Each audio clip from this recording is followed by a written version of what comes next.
नमस्कार, जय महाराष्ट्र। राज्याच्या राजकारणातली एक महत्त्वाची बातमी समोर येत आहे। विदर्भात भाजपला एकाच दिवशी दोन मोठे धक्के। माजी आमदाराचा शिवसेना उद्धव बाळासाहेब ठाकरे गटात जोरदार पक्षप्रवेश, तर भाजपच्या माजी खासदाराचा भाजपला रामराम।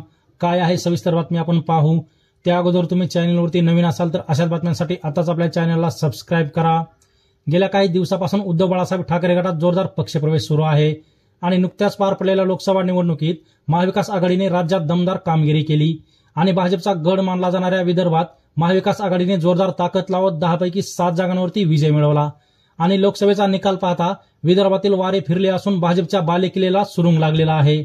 एका पाठोपाठ भाजपचे नेते पक्षाला रामराम ठोकत महाविकास आघाडीत पक्षप्रवेश करत आहेत आणि याच पार्श्वभूमीवर शुक्रवारी विदर्भात भाजपला दोन मोठे धक्के बसले आहेत। गोंदियाचे माजी आमदार आणि भाजपचे नेते रमेश कुटे यांनी उद्धव बाळासाहेब ठाकरे गटात पक्षप्रवेश केला, तर माजी खासदार शिशुपाल पटेल यांनी भाजपला रामराम ठोकला आहे। रमेश कुटे यांनी आज मातोश्री या निवासस्थानी शिवसेना पक्षप्रमुख उद्धव ठाकरे यांच्या हस्ते शिवबंधन बांधत आपल्या हजारो कार्यकर्त्यांसोबत ठाकरे गटात पक्षप्रवेश करत ठाकरे गटाची मशाल हातात घेतली। रमेश कुटे हे गोंदियामध्ये 2 टर्मला आमदार म्हणून निवडून आले होते, म्हणून त्यांच्या या मोठ्या झालेल्या पक्षप्रवेशामुळे गोंदिया मतदारसंघात शिवसेनेची ताकद वाढली आहे। तर तुम्हाला काय वाटतं, ठाकरे गटात झालेल्या मोठ्या पक्षप्रवेशामुळे आगामी काळात होणाऱ्या विधानसभा निवडणुकीत ठाकरे गटाला याचा फायदा होईल की नाही ते तुमचं मत कमेंट बॉक्समध्ये मांडा आणि अशाच राजकीय बातम्यांसाठी आताच आपल्या अद्वैत महाराष्ट्र या YouTube चॅनलला सबस्क्राईब करा।